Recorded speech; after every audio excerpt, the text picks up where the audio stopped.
And I'll begin with a homage to the triple gem, which usually just the speaker does.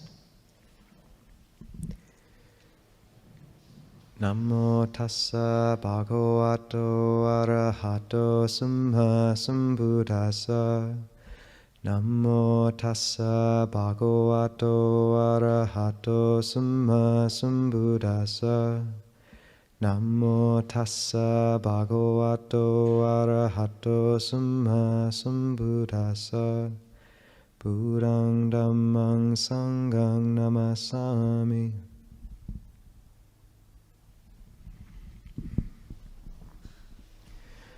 First, is this too loud, this speaker, or okay? Okay. The head shakes and thumbs up were all indicating good, good, all right. If you're joining us on YouTube, then feel free to get on Zoom. There should be a link in the YouTube description. And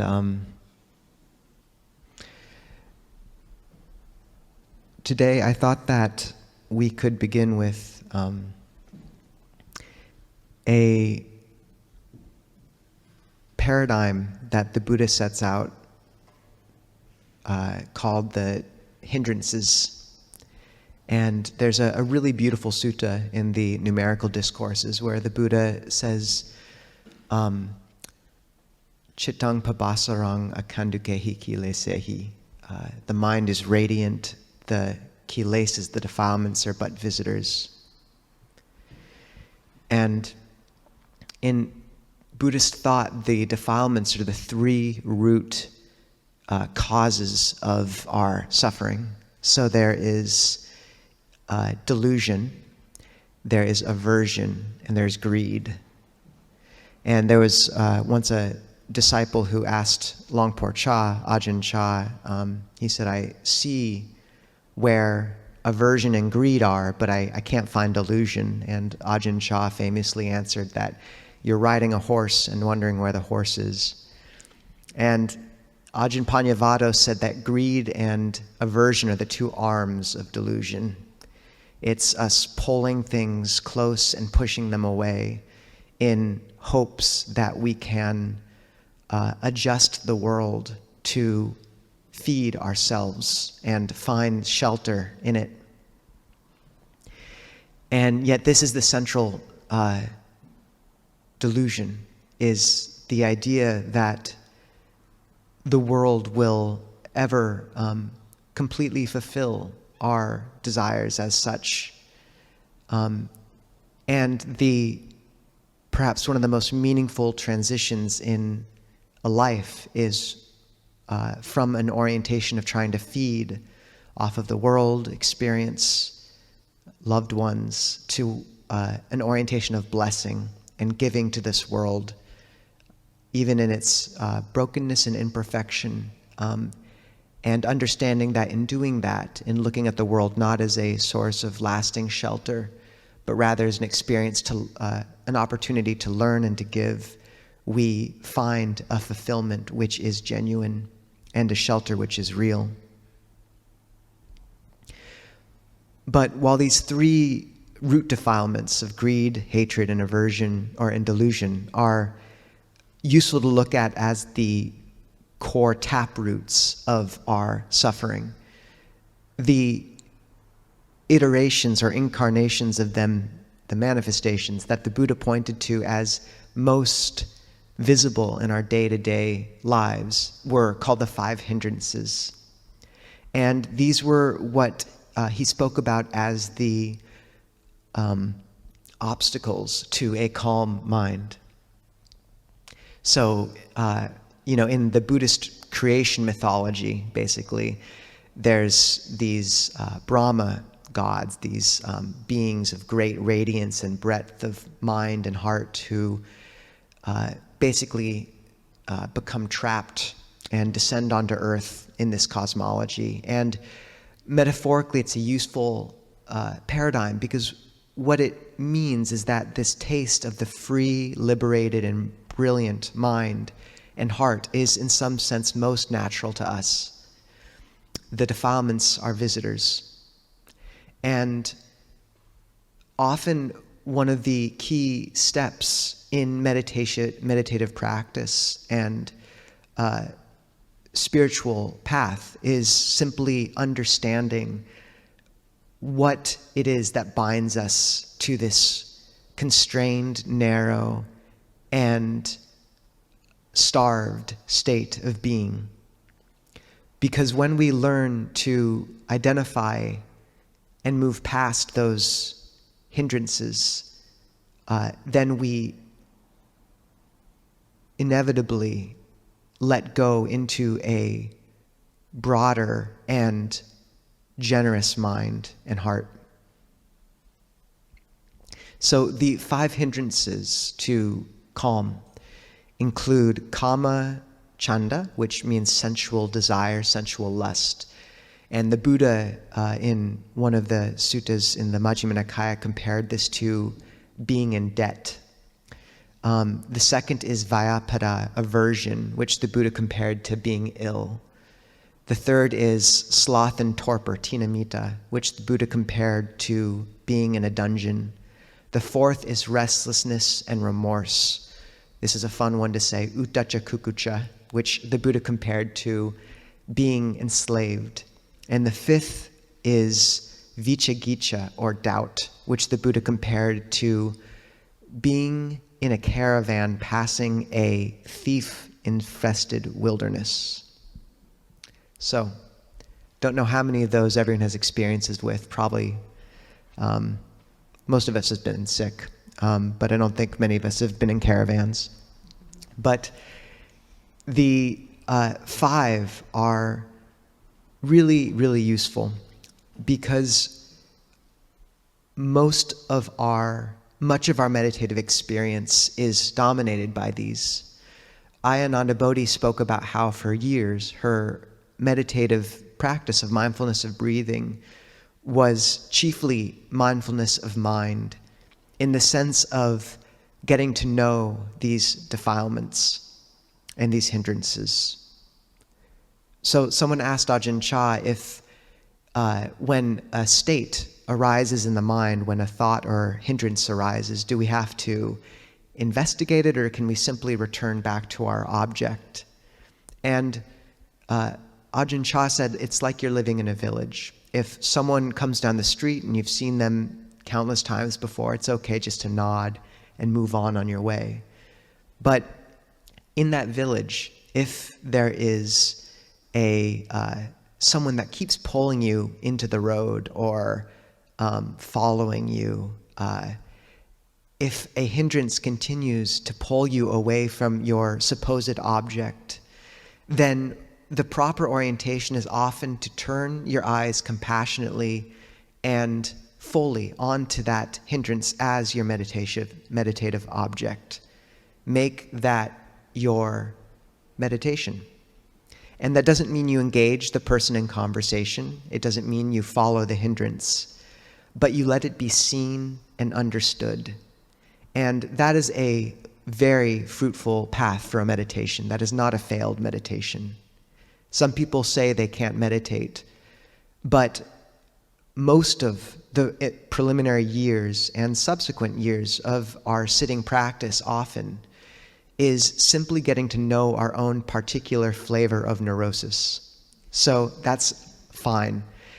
You know, we think often in the West of meditative practice as a development of technique, but what we're developing is it's a life skill development session, in that Buddhist conditionality speaks about the world as a swirling vortex of shifting conditions. And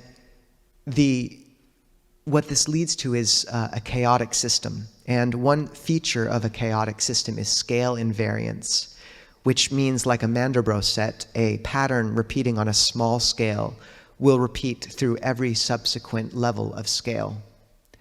So this is some of the most profound insights that come at the beginning of practice come after you've driven yourself into a hole trying to follow the breath correctly, and then berating yourself over not doing it enough, and then trying to control it again, or giving into kamachanda, sensual desire, and just running off after the last chick flick you saw, or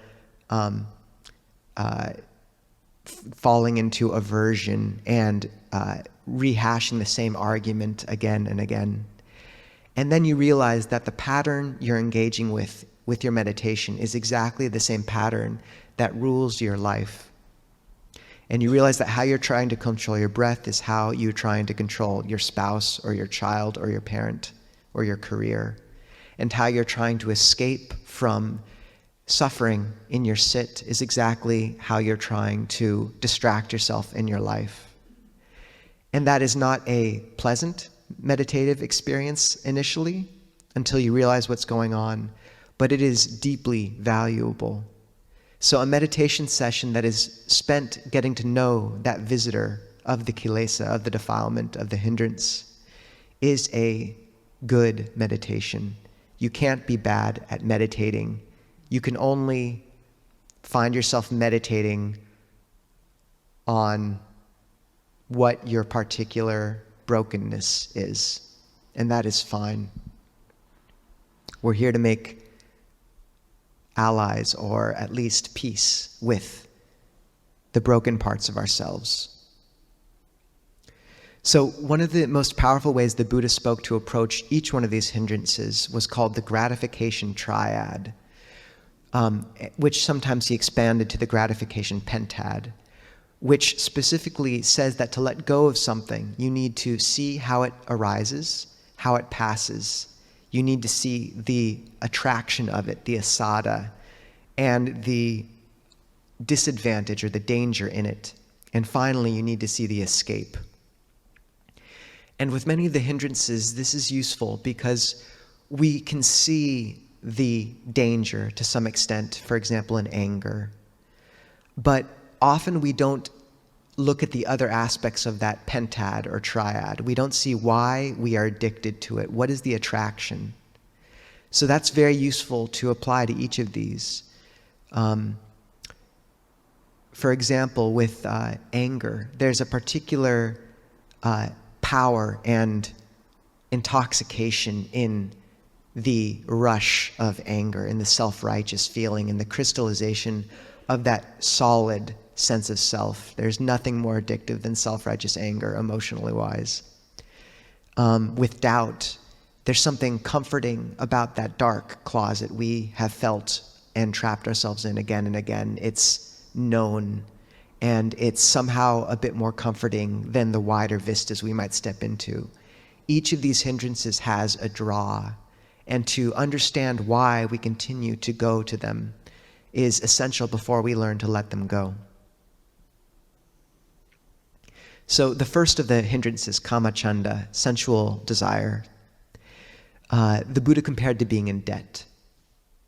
And this is an apt metaphor, because when we give our attention and our hearts to this sensual realm or fantasy, and sensual desire isn't necessarily simply pleasant tastes, smells, sights, experiences.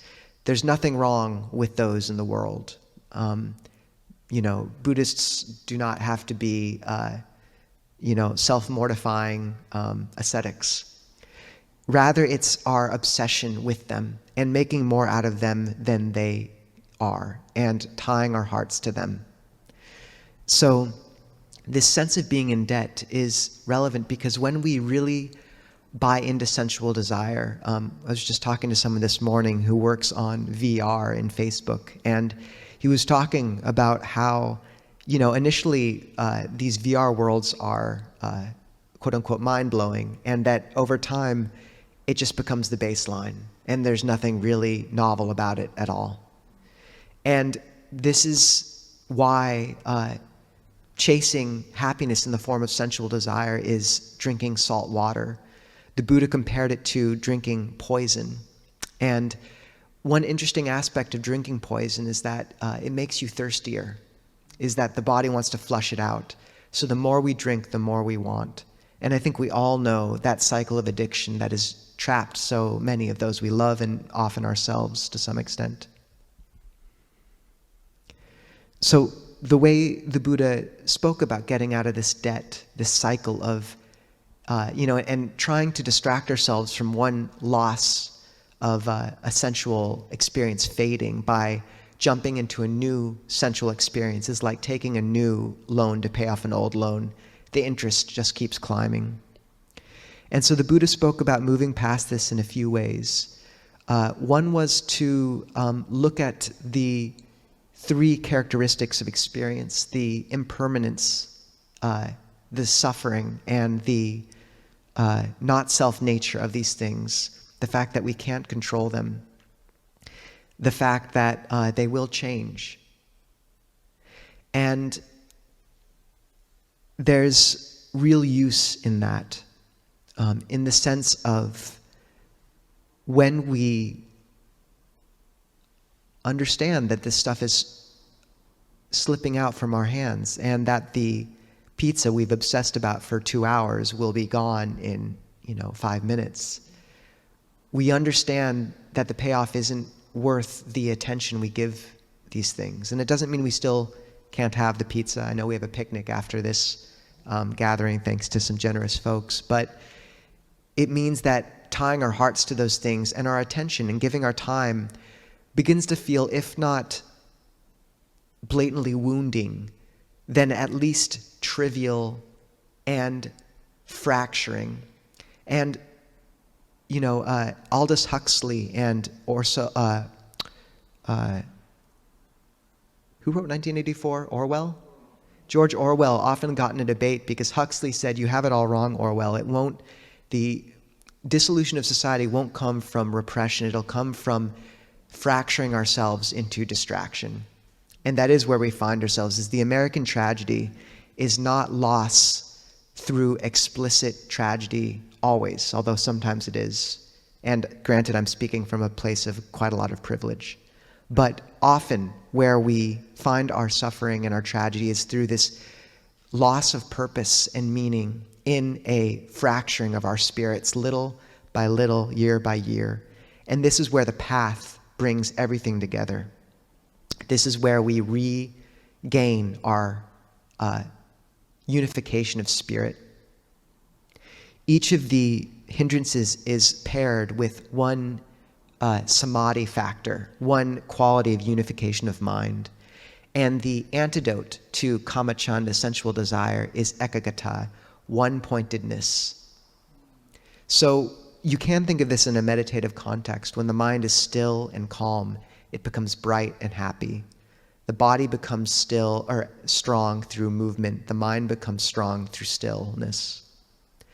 But in a life, it's the same.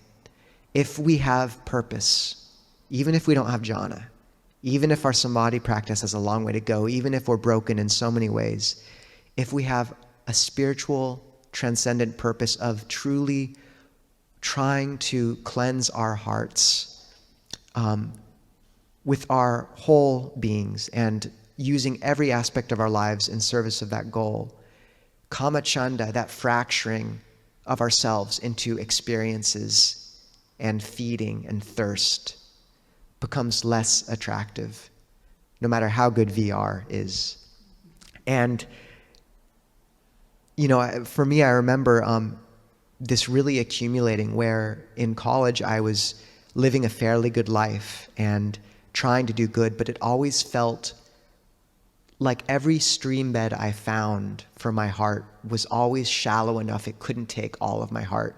And so there's no choice but then for the heart to fracture into 100 tributaries down this way and that. The Dhamma was the only thing I've ever found that could take my whole heart, and that's correct. That is the missing piece in our society, in our culture, in our lives, is what we know deep down is our purpose, which is to achieve awakening and a complete selfless giving of our lives and of our hearts. What else would we be meant for? And yet to have it said and felt and to be given a practical means of doing it is everything. So this helps with kamacchanda, sensual lust. This transition to giving, to purpose. And that switch from feeding to giving, being an antidote, works on a small scale. So I lived with a really lovely monk. I talk about him often. Kruba Adrian was his name, Panya. And he would, whenever he got fixated on something, he would make himself give it away. So like often I'd be sitting out in the woods and he'd bring me like a big cup of hot cocoa, which he wasn't going to bring me, but then he got obsessed with it and then had to bring me it instead. And it works. It's like once an object has a valence, a charge, it's very hard just to put it down, but you can reverse the charge quite easily.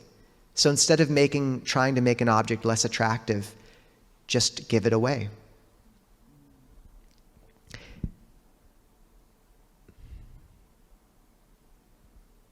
And the other thing is, at the heart, that desire to feed is a desire for connection. It's a desire to connect, but that arithmetic never works. We never can connect by feeding. We only connect and get love, ironically, by giving. And so learning to cultivate that sense of connection through gifts. This is dana, giving. This is the first and grounded paramita of the Buddhist path. Spiritual perfection is giving. And often in the West, people love the concepts of sitting meditation, and they forget just to give, to learn to give, and find realms of your life where you can give and cultivate that. In Sri Lanka, they have a practice I've spoken about a lot where before they eat, they make sure they give something to another person to eat. And once again, this can be hard for breakfast, but it is probably doable for dinner for most people. And I've had my parents take it on, and others in this community have taken it on, and there are story after story comes from it. The next hindrance the Buddha spoke about was vyapada, anger, aversion. And when he talked about the metaphor here, he spoke about anger as a sickness, where the person doesn't enjoy their food and there's no strength left in their body. Oh, and just to retreat briefly to kamachanda, the Buddha had another metaphor for it, which was a bowl of water mixed with blue, yellow, and indigo dye so that you could not see your face. And sacred texts long known to you were not clear. Anger, which we spoke about last Saturday, the Buddha spoke about as anger with its honeyed tip and poisoned root.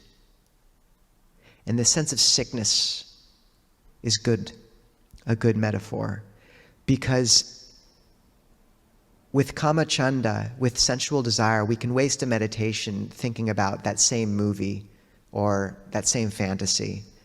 And often that can be a good recollection to bring up when you're looking at the drawback, is saying like, if this was a movie, would I pay to see it again? But with anger, it hurts. And the Buddha spoke about different personality types, and where greed types, he said, had a pleasant time at moving towards awakening, but were quite slow at it. It's the scenic route. Anger types had a very unpleasant time at it, but it was quite quick, because anger hurts. Delusion types, it's slow and it hurts. So it's always a bummer. Luckily, most of us don't know if we're delusion type. That's the irony. So, and just to take that brief tangent, greed matures into faith in some Buddhist conceptions, aversion matures into discernment or wisdom, and delusion matures into spaciousness or equanimity. So there is hope for us. And usually more like a nice little buffet of all three. But perhaps it's not worth going too much into anger, apart from saying that looking at the draw of it is really useful, because anger has a flavor and a savor to it. And it's a bit like chewing on that same bone again and again. And I don't know if I want to go into it as much as since we did yesterday or last Saturday, but the antidote being metta, And when we think about the antidote as metta, loving kindness, to remember that metta has 4 faces. And in the Buddhist cosmology, the Brahma gods, which are the incarnation of metta or jhana states of deep concentration, have 4 faces in the imagery you see. So metta has 4 faces. You have metta, loving kindness, friendliness, a general sense of goodwill towards all beings. You have karuna, compassion, specifically concern for suffering of another. And then you have mudita, sympathetic joy, rejoicing. And then you have equanimity, upekkha, equipoise. And often the difficulty with metta is we get so stuck on that first face of sort of a bright sense of friendliness. But very often, karuna, compassion, especially towards ourselves, is the face of metta we need to look at and use at that time. Because often there's a temptation to jump straight into spreading and rejoicing in that bright, dazzling flavor of externalized loving kindness, when what we truly need is to realize that we're hurting ourselves. And often there's a real need to stop and humbly listen to our own suffering with compassion, with karuna. And where the approach and cultivation of that warm glow of metta can often be a bright and active initiation or catalyzing, the route to karuna, compassion, often is much more narrow and intimate. You'll find that often the way you bring it up isn't so much bringing in all these beings, it's just thinking of one person, one situation, one bruise in your own heart, and just humbly resting with that. There's a back door to metta that most of us miss all the time, and that's through this humble listening of compassion. And so often the place we have the most trouble finding that compassion is towards our pasts. And with most of our neuroses, with most of our what we call sankhara, programming, our personality things we run, how we're the extrovert, we're the clown, we're the introvert, whatever our programming is,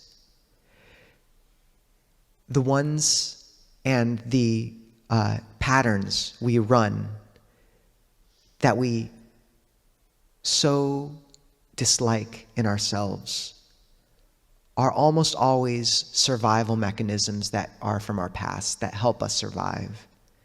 You know, perhaps you're the clown because as a child you were one child among 5, and that was the only way you could get attention. So instead of pushing away from these old habits, these old patterns that dominate, can you welcome them in? Can you say thank you for saving me, for all you did? And I do think I have a better way now. So you're welcome to sit there and please have some tea. We're in Seattle, so coffee's probably more appropriate. But I don't need you in the same way. And that's compassion.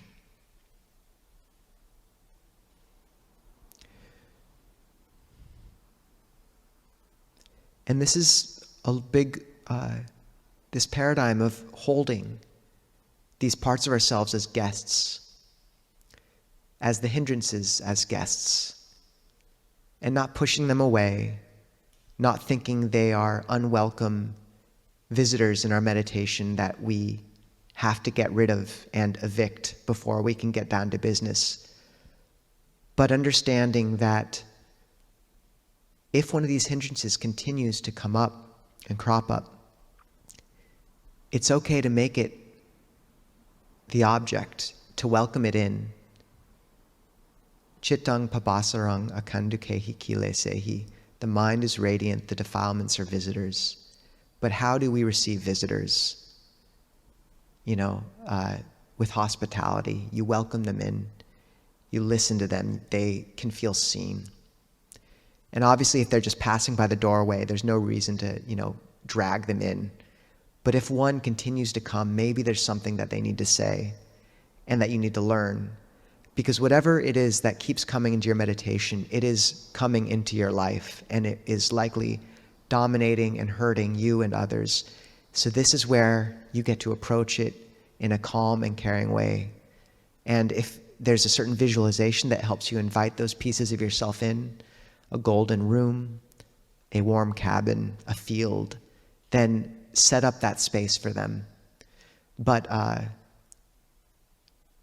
in terms of attending to the part of yourself that is constantly wanting to go into debt, that is constantly becoming sick with anger, which the Buddha compared to a bowl of water bubbling with flame, or heated over flame until it's bubbling up. This is how we make space for that, and understand that it's very much part of our practice. There's another 3, but I think we'll save those for next week. So good luck, everyone, with this practice.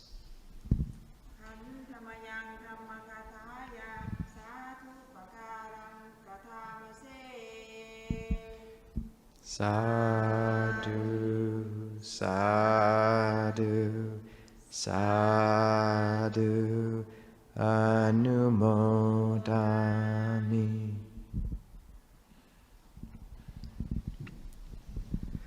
So we have a time for some questions and discussions, and because the mic is yelling at us, we'll just keep it here with me, but please say your question, and a bit briefer is okay because I'll have to repeat it for the mic so that everyone can hear.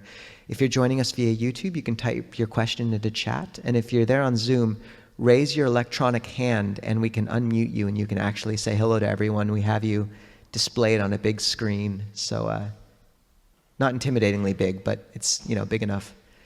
So whatever people would like to talk about, either from the talk or from anything, then we can.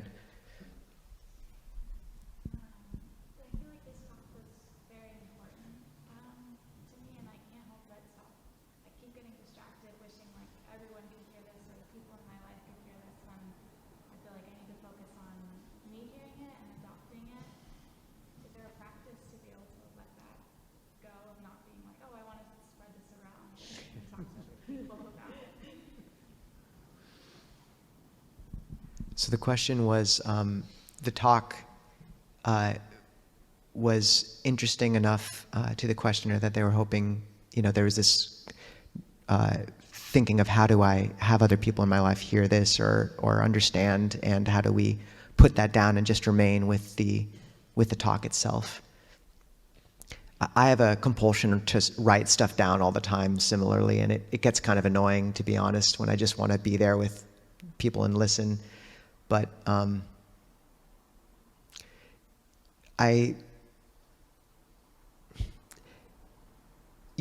feeling is,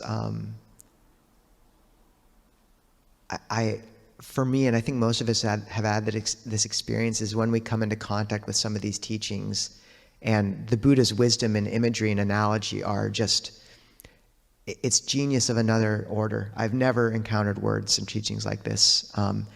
I think there really is a draw to talk about it and rejoice in it, and that's beautiful. And you'll just have to see when the people in your life start to get annoyed, and really acknowledge that the biggest, there's a great power to just setting an example in that way. And, in the more refined circles of Buddhism, sacred texts and pictures you aren't supposed to throw away. You burn them and then imagine the fire and smoke as sacred words and metta spreading out.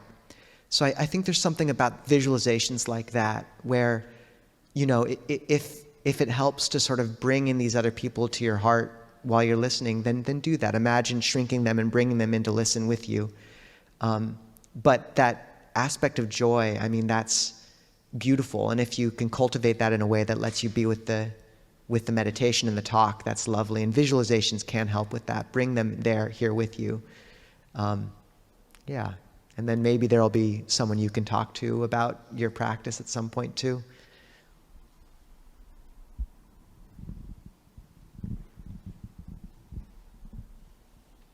Can people remember the word for restlessness and remorse? I think it's a good one. The Pali, anyone? Uttacha kukucha. Say it together, all right. Uttacha kukucha. Yeah, it's a good one. Means hovering over. And the pairing of those two terms is fascinating, restlessness and remorse.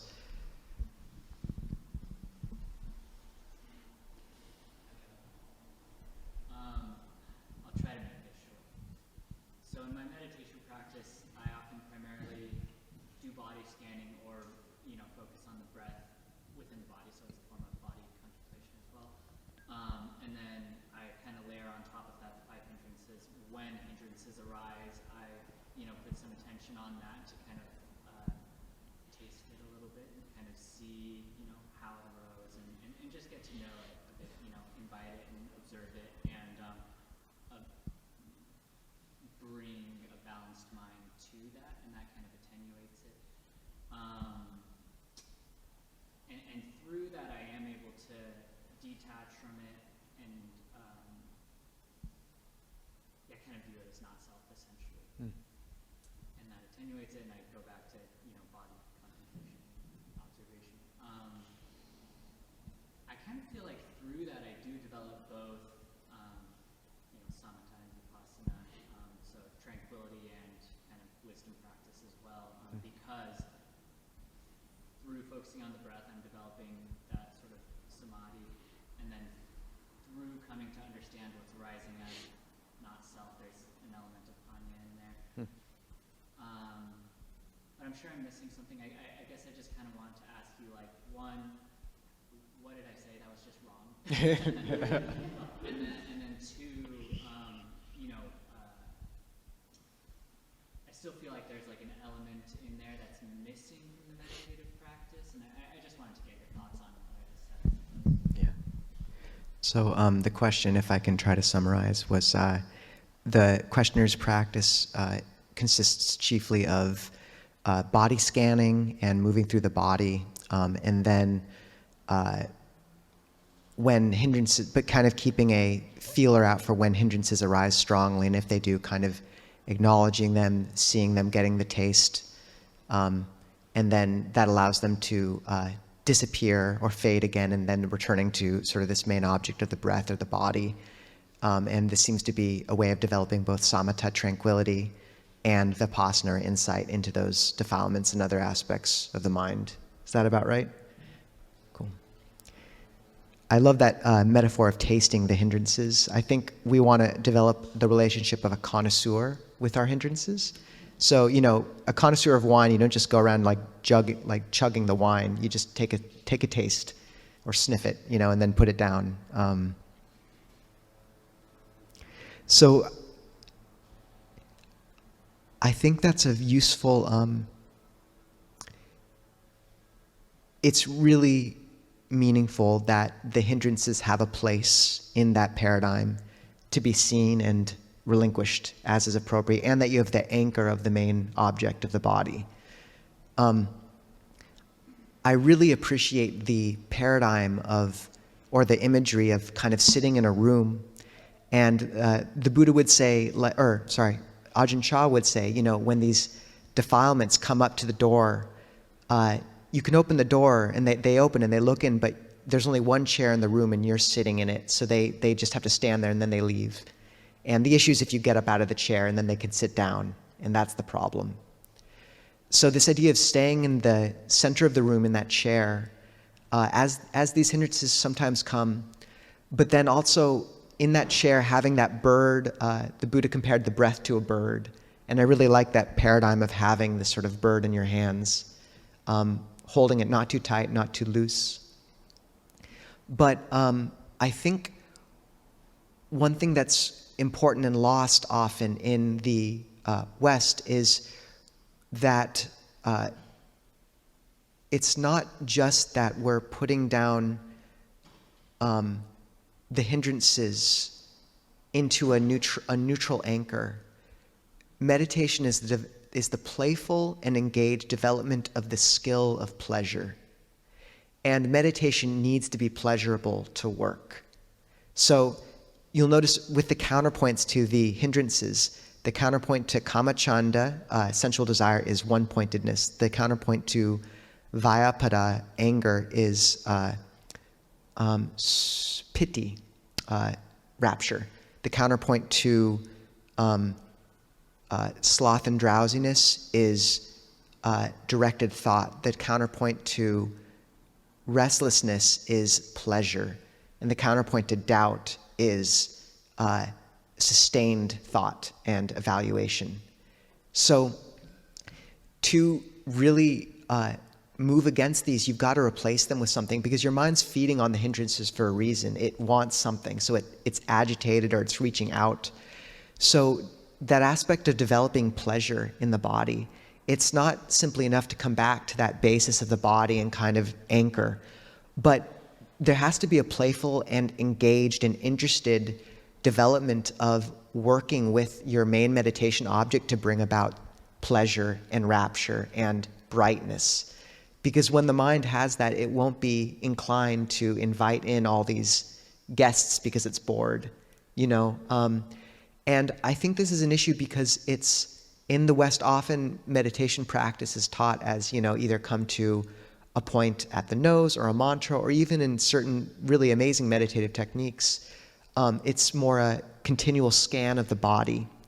But if you look at the main meditation object the Buddha taught, breath, it's a full-bodied conception of learning to use the breath energy as a energy throughout the body to basically bring up pleasure and refreshment and that sense. And for those who haven't looked into this, there's two lovely books on that back table called Keeping the Breath in Mind and With Each and Every Breath, which teach this whole-bodied breath technique, which is where you're really imagining the breath flowing through the body, and you begin to be able to bring up this sense of pleasure and a real brightness of mind.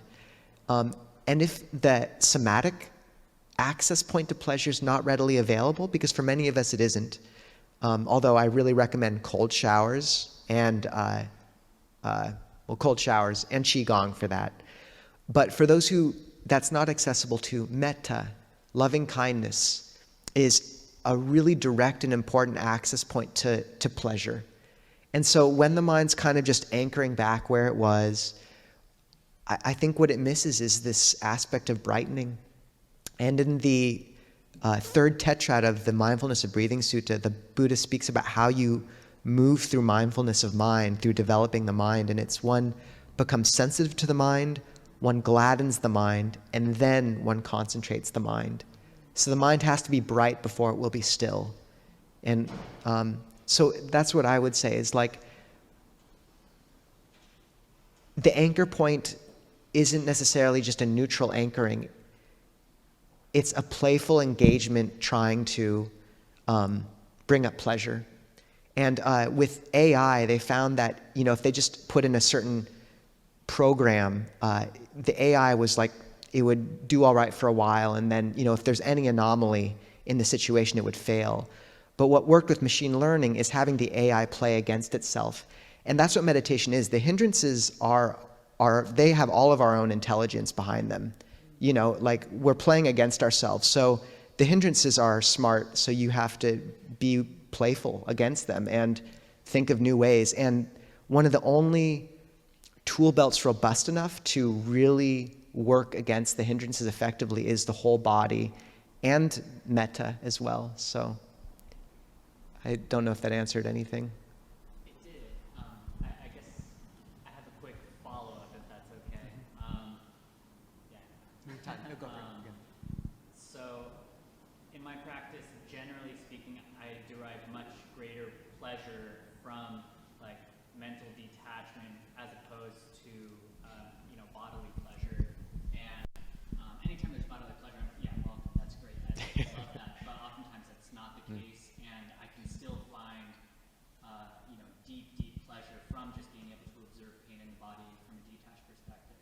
And there have been sometimes, I hope this doesn't sound too much like I'm claiming something, because I'm not at all, but where I'll have like a lump of pain and I'll be able to like dissolve it into energy, and then it's no longer pain. I can see that it's like little bits of energy that are made up of pain, but it's not painful because it's just kind of like dissolved and softened, and you know, it's no longer this mass of pain. But you know, oftentimes that's not the case. But even in that case, it was through just kind of not pushing that pain away, but actually just investigating it and breaking it apart into its component parts, where it was like, okay, I didn't have aversion for it. I just, you know, had this detachment to it, and then it dissolved and it wasn't painful anymore. I guess that was my follow-up, but it's not really a question. No, it's a good question, I think, actually, or at least observation. Is the questioner was saying that for them, a lot of the actual pleasure comes from a certain distance from the body, and you know, not that pleasure in the body is not welcome when it comes, but often there's a real brightness that comes from sort of letting go of that framework, and that is especially pronounced when letting go of pain. You really see that brightness come, something like that. Yeah, and yeah, I think that's really legitimate. I know you've worked with Goenka for quite a while, so you have a strong grounding in the body already. And I think this is why the Buddha, you know, gave us, at times he would list 4 elements, which are these aspects of the body, like earth, the solidity, water, the cohesion, fire, the sort of warmth or cold, and then wind, the movement. And with that initial kind of framing in the body, you really are becoming acquainted with those. But then sometimes he gives us 6 elements, and he adds on space and consciousness. And I really find there's a point in meditation where the body feels constrictive and the mind is expanded and buoyed up. And if you try to keep it within that old framework, even without noticing, it can feel claustrophobic and just sort of dry. And I think there really is a point then to turn one's awareness to the elements of space and consciousness and let the mind expand out into that brightness. And I think some characters also lean this way. Like Longpo Sumedho uses the sound of silence as his main object, and that's a subtle ringing below the auditory landscape. It's a really powerful object. Many monks use it. I certainly do, alongside the breath. But it's sort of the auditory equivalent of the perception of light. And it's very spacious and very much associated with these elements of space and consciousness. Similarly, when the mind becomes calm, often there will be this like brightening of the visual space, which is the light nimitta, the perception of light. And you can foreground that while keeping the breath in the background. And there can be a huge amount of pleasure and brightness that comes from that. So I think leaning into that is very valid. And what I would just say is, in that bright space, keep awareness out for how the breath still manifests in that field. Because even if it's not a bodily breath, often you will begin to detect like a subtle flow of energy, often up the spine and down the front of the body, or around that bubble. And that's helpful, because just trying to kind of maintain a still vibrating awareness of high energy is really, it's not necessarily terribly pleasant over an hour. So often like that piti, that rapture, can be seen to kind of flow along that as well. Yeah, and I know Miles has a van he built out, which we've labeled as all 4 noble truths for him. And you know, recently he got a little bike which actually lets him like travel around, and it strikes me that there is a place for that bike to kind of run around a little bit, and maybe the body's the van and the bike is your, you know, so I think both are good, but you have the anchoring in the van, so it's okay to bike around a bit if that's what's more fun. A weird metaphor. All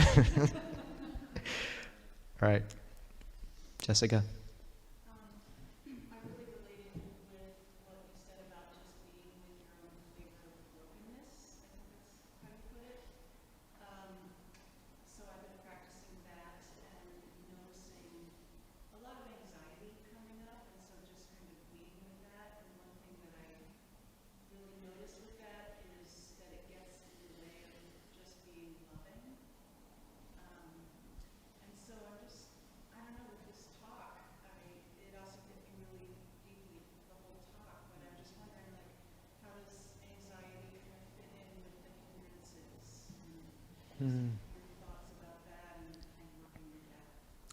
So the questioner was saying that the phrase of being with your own flavor of brokenness resonated, but she finds when she tries to open to that, a lot of anxiety comes up as well, and just wondering if anxiety fits into the hindrances and how to work with that arising. Is that something like it? Anxiety related to being with my own brokenness, but just noticing That's there. That is part of your brokenness. Okay.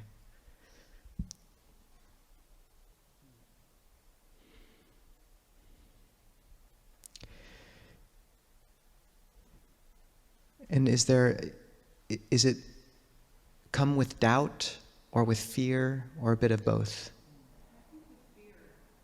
Yeah. With fear.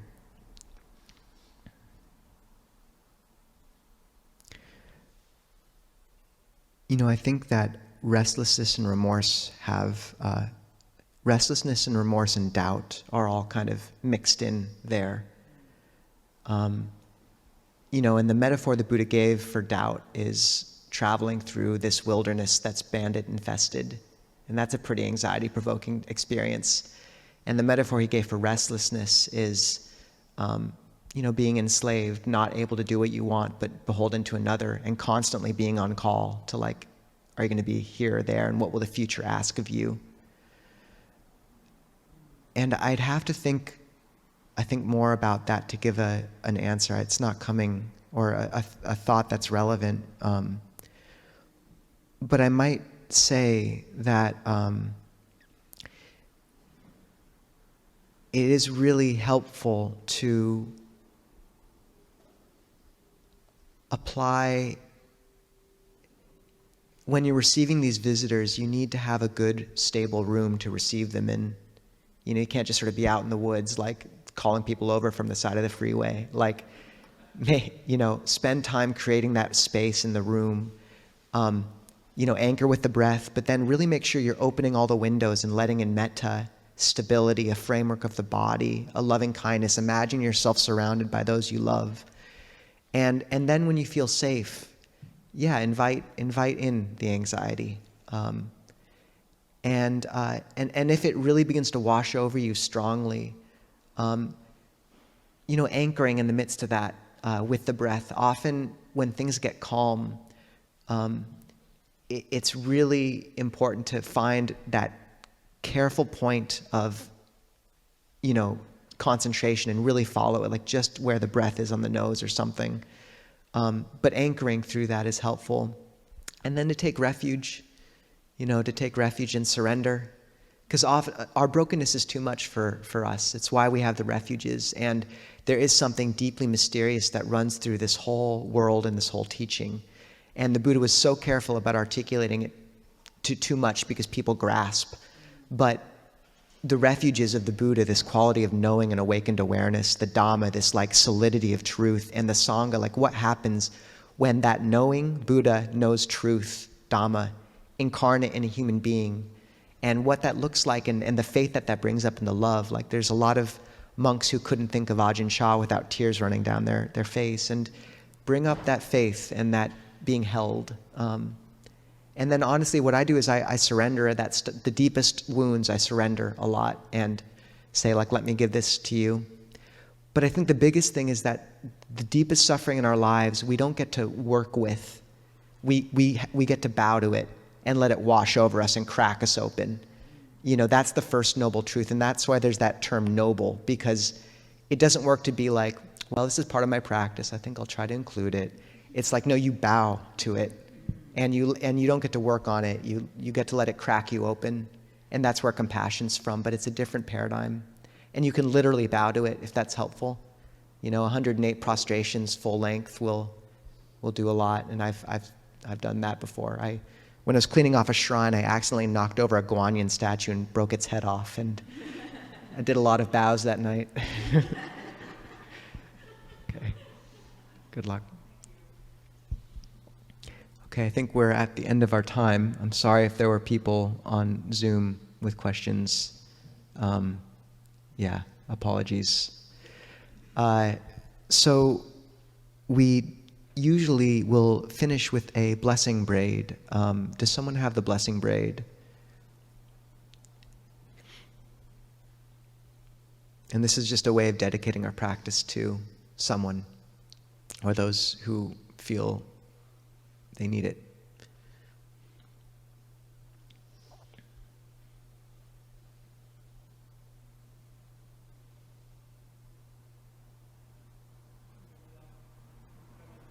Sure.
Do we have other names to bring to our hearts now?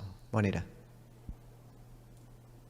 4 years ago today, October 22nd, my family had a car accident. My father died. The name is Minanoi, Piuang, Nongnoi, and Baidua.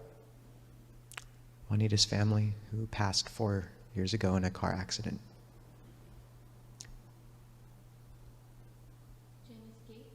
Janice Gates. Siri Porn.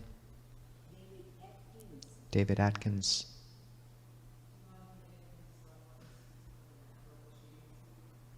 What's his name again? Devon Pickett.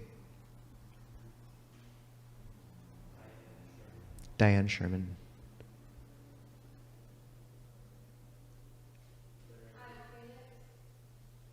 Say that again. Kyle Felix. Larry and David. Okay, let's finish the chant of loving kindness. Page 29.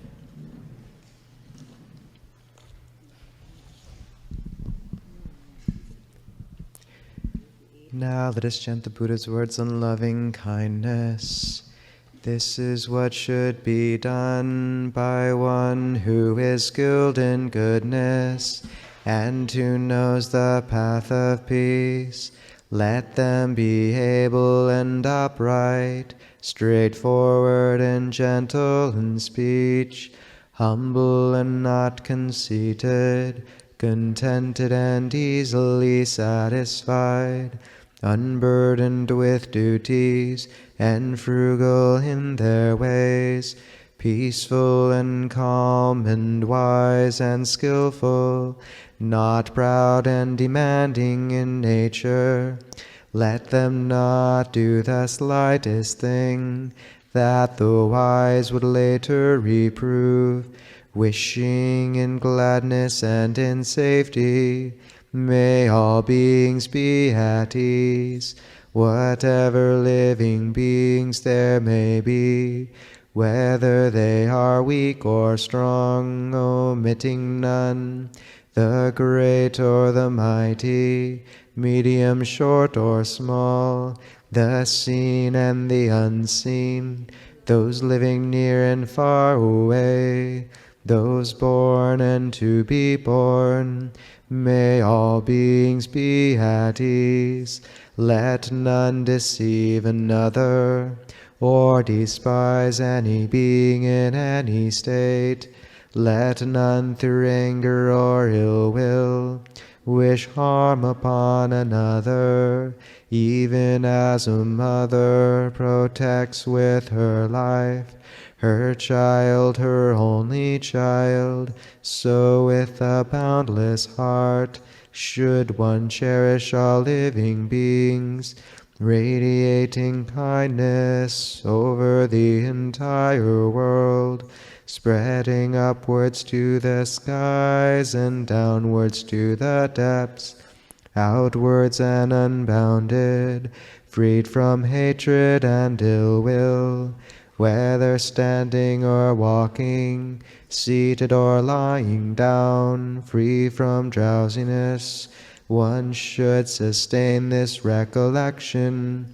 This is said to be the sublime abiding, by not holding to fixed views, the pure-hearted one, having clarity of vision, being freed from all sense desires, is not born again into this world.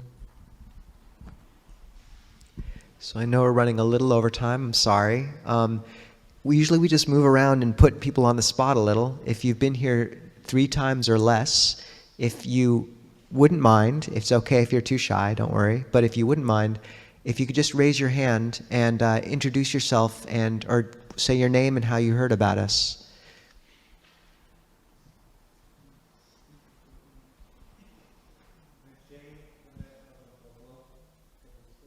Jamie, met Ajahn Kovilo. Great, welcome.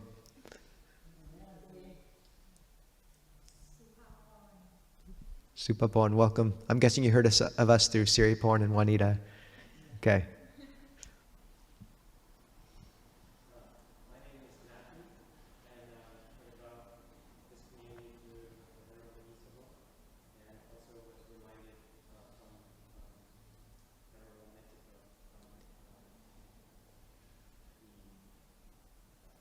monastery where we visited. Welcome.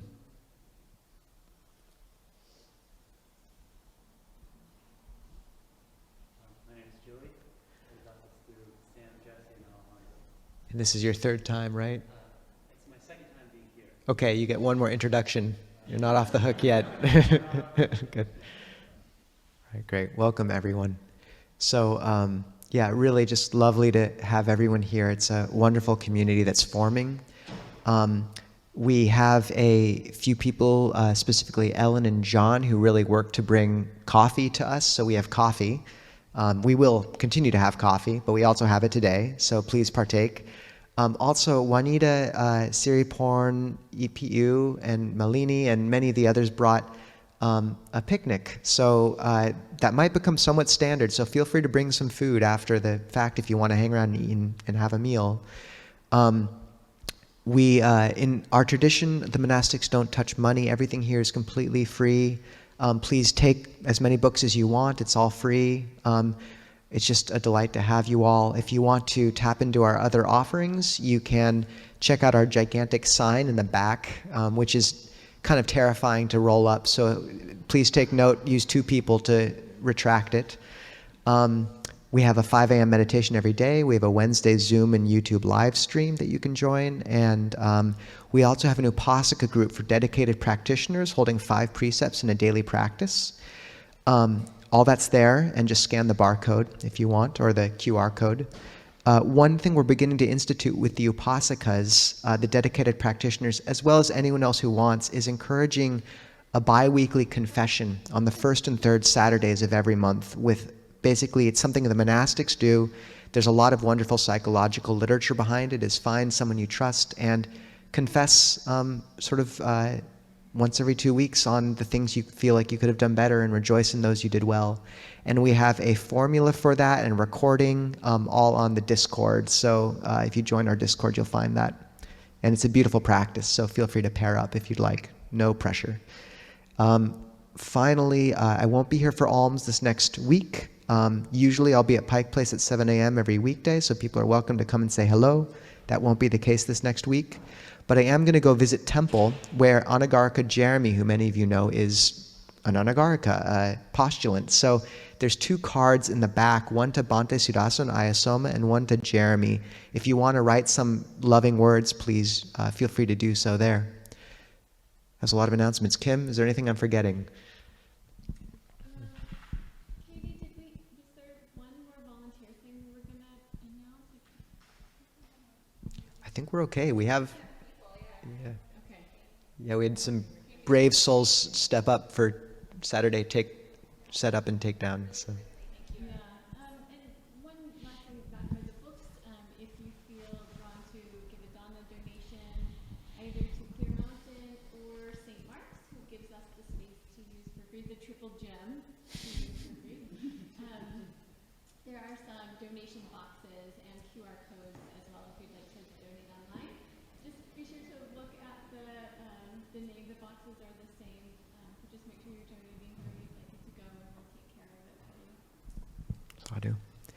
And finally, we just encourage when we begin the coffee social picnic, the first person you talk to, try to make it someone you haven't spoken to before or you haven't spoken to in the last 3 sessions, if you want.